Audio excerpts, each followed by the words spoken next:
स्वर्ग का सुख, मोक्ष का सुख तराजू के एक पलड़े पर रख दो, लेकिन सत्संग का सुख दूसरे पलड़े पर रखो तो सत्संग का सुख भारी हो जाएगा और स्वर्ग का सुख भी हल्का हो जाएगा। वो सुख है आपके पास। सत्संग से सहनशीलता आती है, विवेक आता है। हमारे गुरु के गुरु विशाल देव का एक शिष्य था, वो कह रहा था अगर गुरुदेव आप मिल गए, विशाल देव से कहता था, तो मैं जेल के बाहर हूं, नहीं तो जेल में होता। बोले क्या बात? बोले मन में इतना क्रोध आता है कि पड़ोसी की हत्या कर देता मैं। तो विशाल देव ने कहा इतना खतरनाक आदमी साधु बना है, किसी रोज क्रोध आ गया तो गुरु हत्या कर देगा। बोले अब तो क्रोध खत्म, करुणा शुरू है। गुरु की सेवा करता था। जिस समय तुम सत्संग में स्नान करते हो, काम क्रोध लोभ मोह ईर्ष्या द्वेष अहंकार का मैल धुलता है। गंगा जमुना सरस्वती त्रिवेणी संगम क्षिप्रा नदी में स्नान करो, पार्वती नदी में स्नान करो। नदियों का महत्व है, नदियों की महिमा है। नदियों को तीर्थ माना गया, नदियों में डुबकी लगाई गई, नदियों में घाट बनाए गए, नदियों के किनारे साधु संतों ने आश्रम बनाए, नदियों के किनारे पंडे पुजारी बैठे हुए हैं, घाट में स्नान करने का तरीका बताते हैं, मंत्र पढ़ते हैं, सब अच्छा है। लेकिन याद रखना, दुनिया की सभी नदियों में डुबकी लगा लो, सभी तीर्थों में डुबकी लगा लो, लेकिन अंतिम तीर्थ जो सत्संग का तीर्थ है, इसमें जब तक डुबकी नहीं लगाओगे तब तक आत्मा का तारण नहीं होगा। इलाहाबाद में कुंभ मेला होने जा रहा है, तो संत लोग बता रहे थे कि वहां पर करीब करीब 20 किलोमीटर में सब महात्माओं के मंडप बन रहे हैं, एक से एक सब मंडप तैयार हो रहा है। तो हमारे संत जी ने वहां जगह मांगी अपने लिए अफसर से। तो अफसर बोला लिख लो, जगह दी जाएगी। तो संत जी ने पूछा कितनी जगह? बोले लिख लो, सबसे ज्यादा दी जाएगी। तो हमारे संत जी ने जितनी मांगा तो अफसर हंस रहा था कि ये तो बहुत ज्यादा मांग है, भाग्य की बात। तो संगम से 8 किलोमीटर दूर जगह दे रहे थे, तो संगम से 3 किलोमीटर दूर और नदी से 30 मीटर दूर, गंगा से 30 मीटर दूर और संगम से 3 किलोमीटर दूर टीवी में प्रवचन सुनने वाले भक्तों की जमीन थी। तो वो सब भक्तों ने कहा मैं जमीन देता हूं, तो फिर अपनी जमीन एकड़ों में मिल गई और फ्री में मिल गई, अफसर की भी जरूरत नहीं है। संत जी ने कहा गुरुदेव काम सब बन गया। टीवी में प्रवचन सुनते थे लोग। अब उसमें एक भक्त वकील है, वो कहता है 50 तो लेटरिन शौचालय मैं बनवा दूंगा गुरु जी के आश्रम में भक्तों के लिए। 50 अभी हमको मिला भी नहीं, बस खाली टीवी में सुना है। आप वहां गए भी नहीं हो, लेकिन आपका भाग्य वहां पहुंच गया है और आपके लिए शौचालय बनाने के लिए एक वकील ने संकल्प लिया 50 में बना दूंगा। गवर्नमेंट कह रही 50 हम बना देंगे। तो और जरूरत क्या है? आखिर खाना अब चाहिए कि पकाने चाहिए सब पूरा। तो शौचालय इतना बहुत है। तुम यहीं बैठे हो, तुम्हारा भाग्य वहां पहुंच रहा है, हम यहीं हैं, किस्मत वहां काम कर रही है। तुम गांव में रह करके कर्म अच्छे करोगे, घर में रह करके कर्म अच्छो करोगे, वो कर्म भाग्य बन करके झालावाड़ में तुम्हारा इंतजार करेगा और वहां पर तुम्हें सुविधा और सम्मान दिला देगा। तुम बाद को पहुंचोगे झालावाड़, तुम्हारे कर्म का फल पहले पहुंच जाएगा। ये हमेशा याद रखना। कर्म तो तुम शिमला में करोगे, भवानी मंडी में करोगे, बकानी में करोगे, पाटन में करोगे, लेकिन उसका फल तुम जिधर जाओगे उधर आगे आगे तुम्हारे साथ पहुंचेगा। इसलिए कहते हैं कि सब लोग तुम्हारा साथ छोड़ सकते हैं, लेकिन तुम्हारे अच्छे कर्म तुम्हारा साथ कभी नहीं छोड़ते हैं। वो मित्र की तरह तुम्हारे साथ जन्म जन्म तक तुम्हारे साथ रहते हैं, दूसरे जन्म भी साथ जाते हैं। इसलिए अच्छी कमाई करो। यदि माँ को तुम गाली देने लग जाओ तो समझ लो माया नगर में तुम ठगा गए हो। अपने पिता को आंख दिखाने लग जाओ तो समझो माया ने तुमको ठग लिया है। और पिता के पैर छू करके आशीर्वाद मांगने के लिए हाथ जोड़कर खड़े हो जाओ तो समझो तुमने माया को जीत लिया है और दुनिया के सभी देवी देवताओं को खुश कर लिया है। और यदि तुम अपने माँ के पैर छू करके माँ से एक बार पूछ लो कि माँ मेरे से कोई भूल होती हो तो बता देना, समझा देना, संकोच न करना। 3 व्यक्ति संसार में ऐसे होते हैं जो तुम्हारा कभी अहित नहीं सोचते। एक तो है माँ, दूसरा है तुम्हारा बाप, और तीसरा है तुम्हारा गुरु। ये तुम्हारा अहित नहीं सोचते, और ये तीनों तुमको दुखी देखना नहीं चाहते। हर माँ चाहती है कि मेरी बेटी सुखी रहे, हर बाप चाहता है कि मेरा बेटा संपन्न रहे, प्रसन्न रहे। हर गुरु चाहता हमारा हर शिष्य धनवान हो, बुद्धिमान हो, गुणवान हो, महान हो। ये जितने सभा में लोग बैठे हैं सबके लिए हमको सोचना पड़ता है। कभी कभी मन में सोचता हूं कि हमारे भक्त राजेंद्र सिसोदिया का काम भी अच्छा चले, पत्थर खदान का काम। सबके बारे में गुरु सोचता है। माँ बाप अपनी बेटी और बेटे के बारे में, बहू के बारे में भी सोचती है, पोता के बारे में सोचती है। एक दादी माँ डॉक्टर से कह रही थी कि मेरा पोता बीमार है, पोता को तराजू के एक पलड़े पर बिठा दो और दूसरी तरफ मैं नोट रख दूंगी, जितने जितने गड्डी बताओ इसके बराबर तौल दूंगी, लेकिन मेरा पोता मरना नहीं चाहिए, बचना चाहिए। और कहो तो सोना रख दूंगी उतना वजन, लेकिन पोता बचना चाहिए। तो देखिए ये उनकी कितनी बड़ी करुणा है, कितनी बड़ी ममता है कि सब कुछ चला जाए लेकिन मेरा पोता रहना चाहिए। फिर वो पोता जब इधर उधर गलती करे, कहना ना माने और दादी माँ को आंख दिखाए तो उसको कितना दुख होगा। कभी आंख मत दिखाना, दादी माँ के पैर छू लिया करो, अहंकार मत करो। कितने लोगों के पास में तो इतना अभिमान है कि अपने बाप के भी पैर छूने में शर्म लगती है। पता नहीं अपने पैर कभी धोते हाथ से छूते कि नहीं छूते, मैल ही लगाए रहते। अरे बाप के पैर छूने में क्या शर्म। छत्तीसगढ़ में जांजगीर चांपा जिले में मेरा प्रवचन था, तो एक बाप आया, बोला मैं जमीन दान देता हूं, आश्रम बना लो, लिखवा लो। मैंने कहा ठीक, कल आकर देख लूंगा, उधरी विदाई है मेरी। शाम को उसका बेटा और बेटी आई, बोले आपको जमीन देना चाहते हमारे पिताजी, आप लेना मत। तो हमने कहा बिल्कुल नहीं लूंगा। तो हमने कहा मैटर क्या है?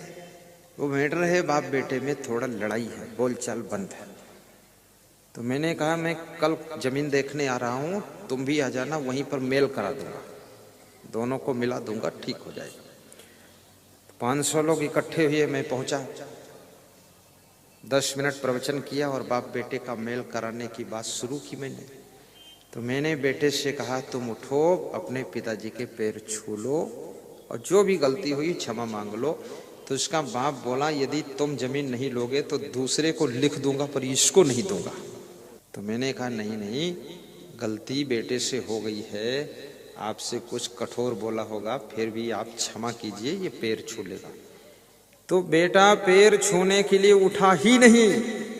तो बाप फिर उठकर खड़ा हुआ, बोले आप मुझसे कहो मैं इस नालायक के पैर छू लूं, ये इतना घमंडी है ये पैर नहीं छू सकता मेरा। फैसला फिर हमने थोड़ा बहुत कर दिया, फिर टाइम नहीं था, मैं चला आया, दोबारा बात नहीं किया, क्या हुआ जो हुआ। लेकिन नम्रता, आप देखिए पानी जब मेघों से बरसता है, बबलू पारेता साहब, मेघ जब बरसते हैं तो पानी कहां भरता है जाकर? जहां गड्ढा होता है, जहां तालाब होता है, ऊंचे टीले पर पानी नहीं रुकता है। तो जहां नम्रता होती है, लक्ष्मी की जब बरसात होती है, तो जो व्यक्ति नम्र होता है, विनम्र होता है, सरल होता है, ये लक्ष्मी जाकर के वहीं इकट्ठी होती है, और जो अहंकार में डूबा है वहां से खिसक जाती है। इसलिए विनम्र बनो। आप जितने व्यापारी देखते होंगे सभी विनम्र मिलेंगे आपको। व्यापारी नमस्कार नमस्कार, भाई साहब नमस्कार। नेता, जो बड़ा नेता आप देखेंगे बहुत विनम्र मिलेगा। ये तो जो जेब टाप नेता है इसके तो अकड़ रहती है। हाँ, ये तो क्या बात है, ऐंठ के चल, गर्दन ऐंठ के निकलता है, जाना इधर है गर्दन उधर ऐंठ के चलता है, तिरछी आंख से रास्ता देखता हो, ऐंठ दिखा। ये ऐंठ जनता के लोग किसी की ऐंठ नहीं देखते, जो ऐंठ दिखाता है तो उसकी गर्दन को पूरा ऐंठ देते हैं, सुधार देते हैं। नम्रता, जो नम्रता अशोक गहलोत में है, बड़े बड़े लोगों में बड़ी नम्रता होती है, नम्रता के बिना वो बड़े बन ही नहीं सकते हैं।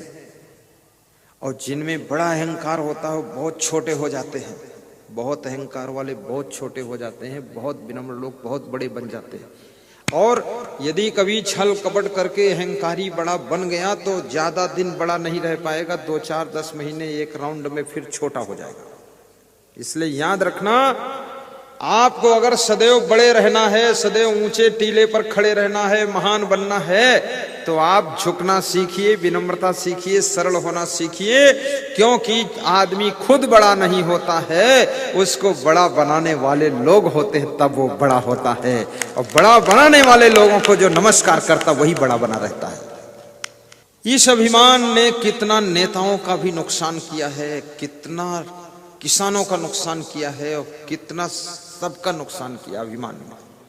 मैना पंछी होता ना, उसका नाम ही होता मैं ना, मतलब मैं कुछ नहीं हूं, नाम ही ऐसा उसका है, मैं कुछ नहीं।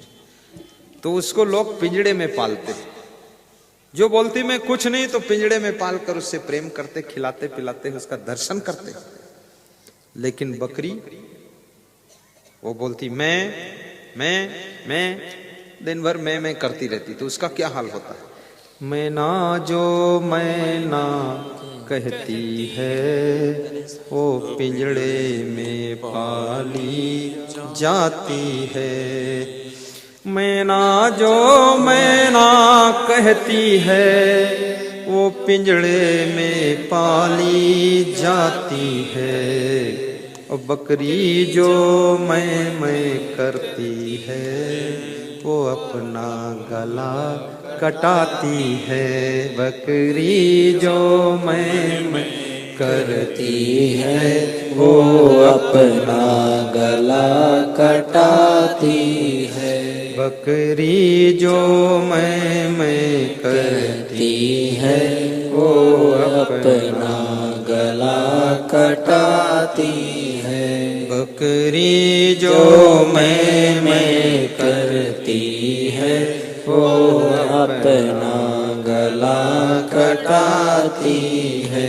मैना जो मैना कहती है पिंजड़े में पाली जाती है। मैना जो मैना कहती है पिंजड़े में पाली जाती है। बकरी जो मैं कहती है वो अपना गला कटाती है। बकरी जो मैं करती है वो अपना गला कटाती है।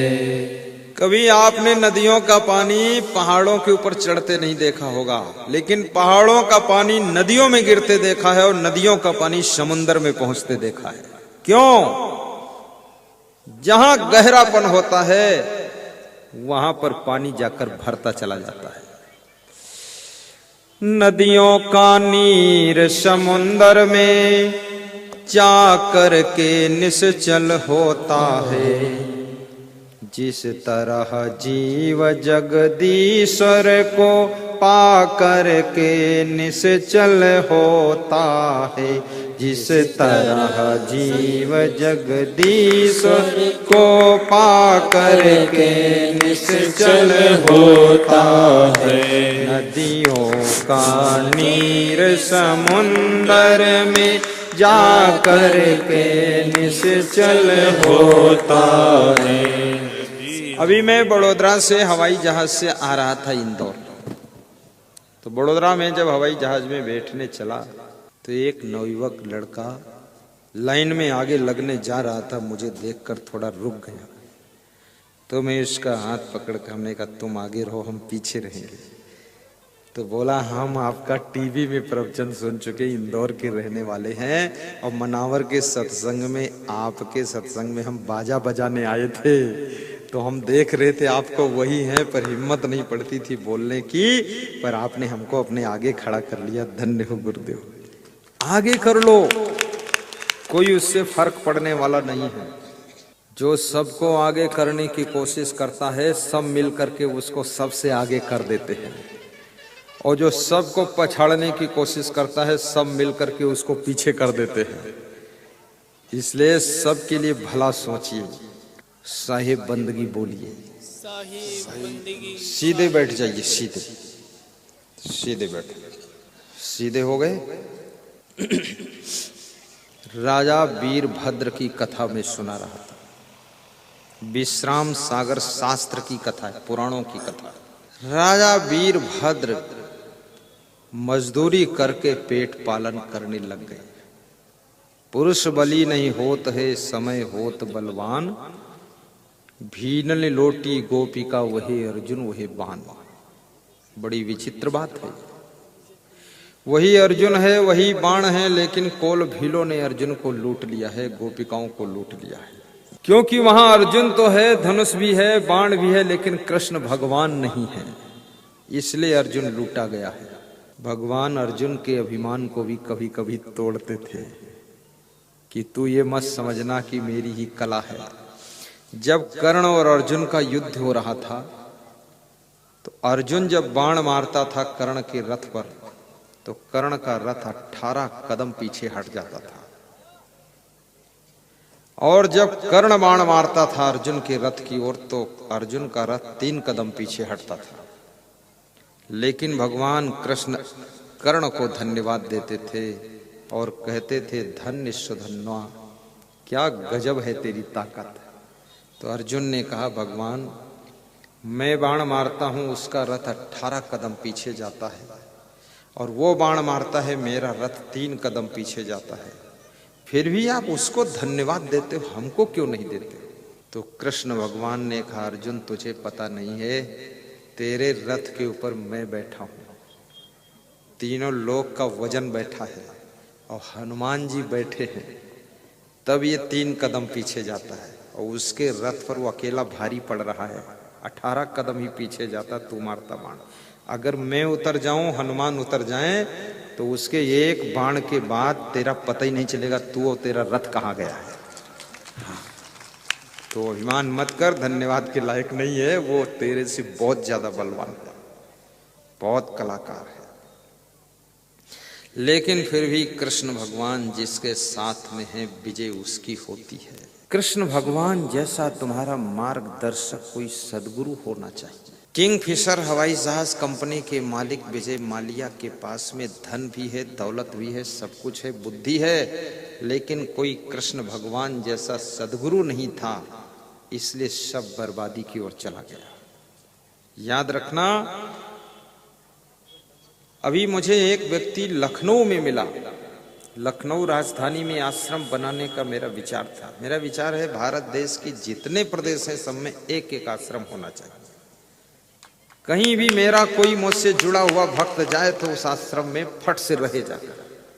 उसका मन हो जाए देखने के लिए, गोवा देखूं, तो टेंशन करता है कहाँ रहूंगा, कहाँ बसूंगा।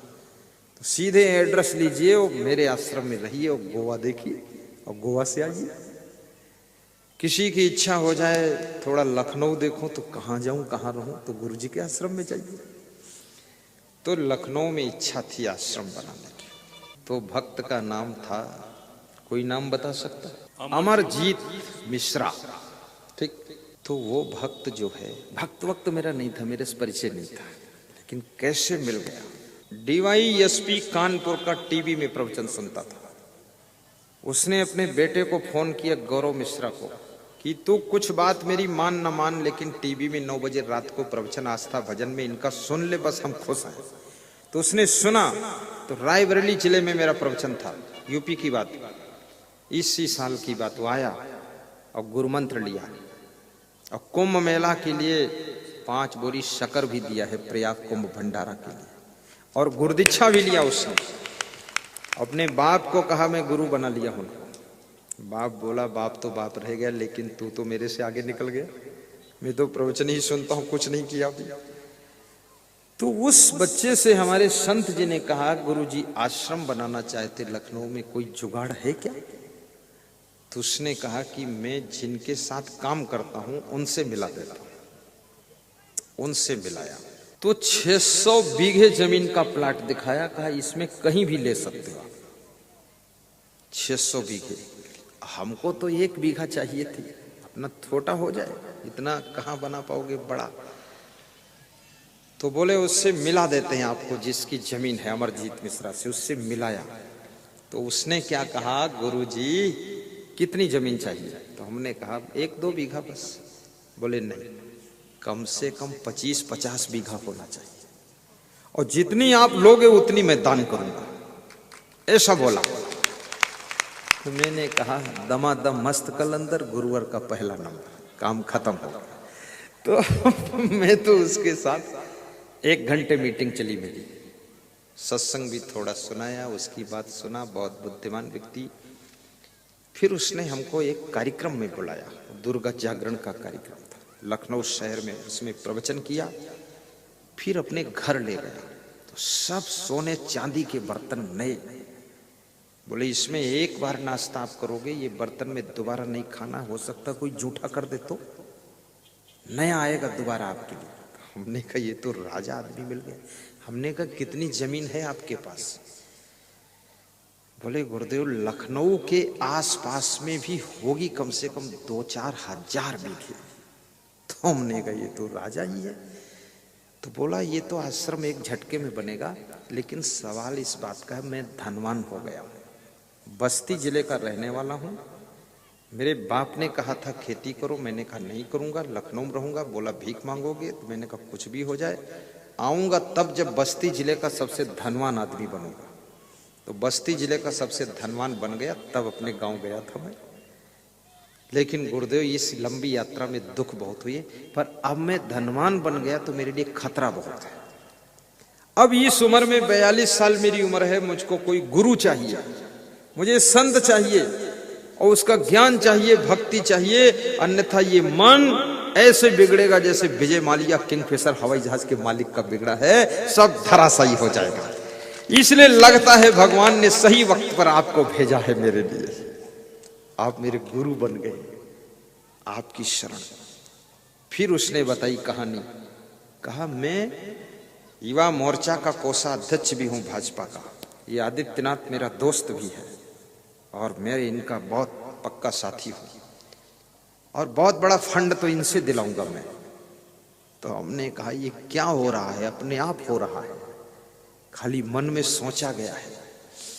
तो मैं आपसे निवेदन करता हूं कि जब जवानी आने लग जाए और जब आपको धनवान होने की स्थिति पैदा होने लग जाए, कारोबार बढ़ने लग जाए, गाड़ियां आने लग जाएं, घर में लाड़ियां आने लग जाएं, और मकान ऊंचे ऊंचे आपके बनने लग जाएं, उस समय आपको सत्संग की, भक्ति की, गुरु की बहुत बड़ी जरूरत है। क्योंकि हवाई जहाज जब बहुत ऊंचे आकाश में उठता है तब ज्यादा सावधानी की जरूरत होती है, जब प्लेटफार्म पर खड़ा है तब वहां ज्यादा सावधानी की जरूरत नहीं है। तुम्हारी जिंदगी के विकास का हवाई जहाज ऊपर उठा है, अब कोई गुरु की कृपा चाहिए, अन्यथा ये हवाई जहाज पलट सकता है। रावण के पास में धन था, बुद्धि थी, विद्वता थी, सोने की लंका थी, सोने के बेड थे, सोने की दीवारें थी। आजकल एक औरत को कोई सोने का फूल मिल जाए तो भी फूल ही नहीं समाती है। और मंदोदरी के पास में कितना सोना, बेड भी सोने का, कुर्सी भी सोने की, मेज भी सोने की, थाली भी सोने की, दीवार सोने की, छत सोने की, पूरी लंका सोने की, और उसके अंदर मंदोदरी रहती थी और रावण रहता है। लेकिन रावण के पास सब कुछ था, पर कोई गुरु नहीं था, कोई सत्संग नहीं था, भक्ति नहीं थी, इसलिए रावण की लंका राख हो गई। और भगवान राम के पास में सोने की एक कुटिया नहीं थी, ईंट की दीवालों की कुटिया वनवास में नहीं थी, लेकिन वन में जाकर के राम भगवान बन गए, क्योंकि उनके पास गुरु था, सत्संग था, भक्ति थी, इसलिए वे भगवान बन गए। गुरु का बहुत बड़ा महत्व है। और गुरु कैसा गुरु होना चाहिए समझना। यस्य दर्शन मात्रेण मनसा स्यात् प्रसन्नता स्वयं भूयात् धृति शांति सा भवेत परमो गुरु। जिसके दर्शन से मन में प्रसन्नता, हृदय में शांति आ जाए और जिसके मिलने से दिल में धैर्य आ जाए, घबराहट खत्म हो जाए, हिम्मत आ जाए, पराक्रम आ जाए, तो समझ लो ये परम गुरु मिल गए हैं और उनकी शरण लेना चाहिए। वैराग्यवान गुरु, ऐसे गुरु की शरण में जाना। राजा वीरभद्र मजदूरी करने लग गए, इतनी गरीबी आ गई तो उनकी पत्नी ने कहा कि आपने बहुत पुण्य कमाया है, तो मानिक चंद शाह सबका पुण्य खरीदते हैं, पुण्य के बदले सोना चांदी देते हैं, तो उनके यहाँ जाओ पुण्य बेच दो अपना। तो राजा वीरभद्र ने अपनी पत्नी से कहा वहां तक जाने के लिए रास्ते में खाऊंगा क्या? तो राजा साहब की रानी ने कहा मैं पड़ोसियों के यहाँ से आटा मांग लाती हूँ और बाटी बनाकर खा लेना, चले जाना। आटा दे दिया। तो रास्ते में एक सरोवर आया, उसमें स्नान किया और वहां बाटी बनाया, और जब खाने बैठे तो एक भूखा आदमी और आ गया, वो मांगने लगा बाटी, तो 2 बाटी उसको दे दिया और 2 स्वयं खा लिया। और फिर मानिक चंद शाह के यहाँ पहुंचे। मानिक चंद शाह ने राजा वीरभद्र का मुखमंडल देखा तो उनको एहसास हुआ कि कोई बहुत महान व्यक्ति है, लेकिन किसी समस्या में फंसा हुआ है। बिठाया, प्रेम से कहा पुण्य बेचने आए? बोले हाँ। बोले एक कागज पर पुण्य लिख करके दे दीजिए और धर्म की तुला पर रखकर तौला जाएगा। तो उन्होंने कागज पर पुण्य लिखा, जो राजा थे उस समय पुण्य किया था, गौओं का दान किया था, ब्राह्मणों का भंडारा, साधुओं का भंडारा, सब किया। तो उस पुण्य का वजन 1 किलो भी नहीं निकला, 10 ग्राम भी नहीं निकला, और पुण्य का लिखा हुआ कागज बहुत हल्का हो गया। तो वहां के कर्मचारी हंसने लगे कि झूठ झूठ पुण्य लिख करके धर्म की तुला पर चढ़ा रहे हो, यहां पर झूठ नहीं चलता है, सच लिखो अगर कुछ किया। तो राजा संकोच में पड़ गया। तो मानिक चंद शाह ने कहा संकोच मत कीजिए, ये बताइए ये पुण्य तुमने कब किया था? तो उसने कहा ये पुण्य हमने जब राजा थे तब किया था। बोले राजा जब नहीं रह गए उसके बाद कभी कुछ पुण्य किया है? बोले हाँ किया। क्या? बोले अभी आ रहा था, रास्ते में 4 बाटी बनाया था, तो 2 बाटी एक भूखे आदमी को हमने दान दिया। बोले वो पुण्य लिखो जरा कागज पर। तो उसको कागज पर लिखकर धर्म तुला पर चढ़ाया, तो धर्म तुला नीचे बैठ गई। तो मानिक चंद शाह ने सोना चांदी दूसरे तराजू के पलड़े पर चढ़ाया, तो भी वो तुला नहीं उठी। पूरा चढ़ाया फिर भी नहीं उठी। तो मानिक चंद शाह ने कहा कि मेरा खजाना खाली हो गया, लेकिन तेरा पुण्य बहुत बड़ा पुण्य है, जितना दे सकता हूं ले जाओ, अब इसके अतिरिक्त नहीं है मेरे पास। घोड़े मंगाया, बैलगाड़ी मंगाया, उसमें सब लाद कर सोना चांदी अपनी पत्नी के पास राजा आया। पत्नी ने कहा आप सेना बनाइए, राजमहल बनाइए और सेना बना करके अपने राज्य को प्राप्त करने के लिए उस पर चढ़ाई कीजिए। चढ़ाई किया, अपना राज्य वापस लिया। तो रानी ने कहा ये किस पुण्य से इतना धन मिला था? तो राजा ने कहा जो राजा जब थे वो पुण्य किया था, उसमें 1 ग्राम भी पुण्य नहीं निकला। जो तुमने आटा मांग करके दिया था, हमने बाटी बनाकर खाने जा रहे थे सरोवर किनारे, वहां एक भूखे आदमी को 2 बाटी हमने खाने को दिया था, उसके पुण्य के वजन से ये सब मिला है। याद रखना, आप जो पुण्य करते हो, अगर पुण्य सही पुण्य है तुम्हारा, तो उस पुण्य के ऊपर 3 लोक का धन संपत्ति तौल जाएगा, लेकिन तुम्हारा पुण्य भारी हो जाएगा। भूखे को भोजन नंगे को चीर, ऐसा करते संत कबीर। भूखे को भोजन नंगे को चीर, ऐसा करते संत कबीर। भूखे को भोजन संतों को चीर, ऐसा करते संत कबीर। ऐसा करते संत कबीर, ऐसा करते संत कबीर। ये तुम्हारे पुण्य से तुम्हारी संतान अच्छी होगी, संतान बुद्धिमान होगी, संतान एजुकेटेड होगी, वेल क्वालिफाइड होगी, और आपके घर में कोई ना कोई ऐसी आत्मा प्रकट हो जाएगी जो सारा भंडार खुल जाएगा। इसलिए पुण्य कीजिए, आपका जीवन पुण्य भरा हो, आपके जीवन में सुख शांति हो, ऐसी मैं शुभ कामना करता हूं। और भाइयों बहनों, एक सज्जन ने पूछा है कि कबीर साहब इस तरह से आशीर्वाद क्यों देते, ऐसे चुटकी क्यों बांधते? ये अंगूठा और ये पहली अंगुली याद रखना, कबीर साहब इसलिए आशीर्वाद देते हैं कि हे प्यारे भक्तों, जैसे मैंने अंगुली झुका करके और अंगूठा ये हाथ की हथेली का राजा है, ये राजा भी झुक गया और ये अंगुलियां प्रजा के समान झुक गई। जब दोनों जुड़ गए, आशीर्वाद मिल गया।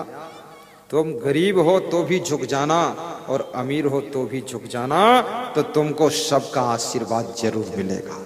इसलिए उन्होंने ऐसे झुका कर किया। जिनका मन अशांत रहता है, दुखी रहता है, टेंशन रहती, वह लोग सत साहित्य सेंटर पर जा करके धार्मिक पुस्तकें खरीद करके पढ़ें और साथ में पेन ड्राइव प्रवचन के मेमोरी कार्ड खरीद कर सुने, तो उनको संत, जिनके घर में भूत प्रेत का प्रभाव है, वह अपने घर में महान संत का फोटो लगाएं तो भूत प्रेत का प्रभाव खत्म हो जाएगा। जिस समय अंग्रेजों का शासन था, इंडियन व्यक्ति वही काम करता था, उसको 10 रुपये मिलता था, और अंग्रेज वही काम करता था, उसको 20 रुपये मिलता था। तो इंडियन लोगों ने कहा कि काम वही है, वेतन डबल क्यों? तो अंग्रेज अफसर ने एक इंडियन आदमी को बुलाया और दूसरे अंग्रेज को बुलाया और दोनों को 10-10 रुपये दिए और कहा जाओ मार्केट से नाश्ता करके आ जाओ। दोनों नाश्ता करके लौटे। अफसर ने हिसाब लिया तो इंडियन व्यक्ति बोला कि मेरा नाश्ता 1 रुपये में हो गया है, 9 रुपये बच गए, 9 बचा के लाया। अंग्रेज बोला मेरा नाश्ता 10 रुपये में हुआ है, 5 रुपये कम पड़ गए, तो उसका 5 रुपये वेतन बढ़ा दिया गया और इंडियन का 9 रुपये घटा दिया गया कि तुझे जरूरत ही नहीं, सिर्फ पूरा जगह लेना चाहिए। अब इतनी दूर से हमारा आपका रिश्ता जुड़ा नेपाल बॉर्डर से, नेपाल की सीमा पर हमारा जन्म भी हुआ है और नेपाल की सीमा पर हमारा आश्रम भी है। नेपाल की वहाँ जलवायु है, विशेष ठंडी होती है, 2 महीने सूरज का दर्शन नहीं होता है। जहाँ 88,000 ऋषि मुनियों ने तप किया है, नैमिषारण्य तीर्थ में, वहां पर मेरा जन्म हुआ है, जहाँ 88,000 ऋषि मुनि, ये भागवत में प्रसंग आता है, वो हमारा जन्म स्थली है। और जन्म के पहले से मेरी माँ ने सोचा था कि मेरा एक बेटा संत हो जाए, और ये भी सोचा था कि महान संत बने, साधारण संत बने, तेजस्वी हो, यशस्वी हो, ओजस्वी हो, तपस्वी हो, कीर्तिवान हो, बुद्धिमान हो, बुद्धूनाथ ना हो। ऐसा उसने एक संत का दर्शन किया था, उसको देखकर सोचा था कि मेरा भी बेटा कोई ऐसा होता, प्रवचन देता, भजन सुनाता। तो मैं जब 13 साल का था तो मेरे अंदर संत बनने की इच्छा होने लगी। तो मेरी माँ ने कहा कि ठीक है, थोड़ा और एजुकेशन प्राप्त कर लो, उसके बाद जाइए। पोस्ट ग्रेजुएट एजुकेशन प्राप्त किया। उसके पश्चात माँ ने कहा कि जल्दी घर से निकल जाओ, तुम दोबारा लौट कर इधर मत आना, यहाँ जरूरत नहीं है, तुम्हारी जरूरत पूरे विश्व को है, पूरे देश को है। इस गांव से मोह मत कीजिए, इस घर से मोह मत कीजिए, आप जाइए। पिताजी ने कहा जाने नहीं दूंगा। तो माँ ने कहा कि इनको रुकना ही नहीं है, ये हम लोगों के लिए जन्म लिए ही नहीं है, इनका जन्म पूरे वर्ल्ड के लिए हुआ है, ये जाएंगे ही, रह नहीं सकते यहाँ। और माँ ने कहा जल्दी जाइए, टाइम पास हो रहा है। 21 साल की उम्र में हम घर छोड़ दिए, गुरु की तलाश में लग गए। सैकड़ों गुरु ढूंढा मैंने, गुरुओं के यहाँ जा जा करके रहा, लेकिन हमें ज्यादातर लफाड़िया गुरु मिले। कोई गांजा पी रहा, कोई बीड़ी पी रहा, कोई सिगरेट पी रहा, कोई पान तम्बाकू खा रहा, कोई स्नान नहीं करता, गंदगी रखता है, कोई गाली भी बकता है, कोई औरत को रखता है। तो मैंने कहा ये कोई गुरु ठीक नहीं है।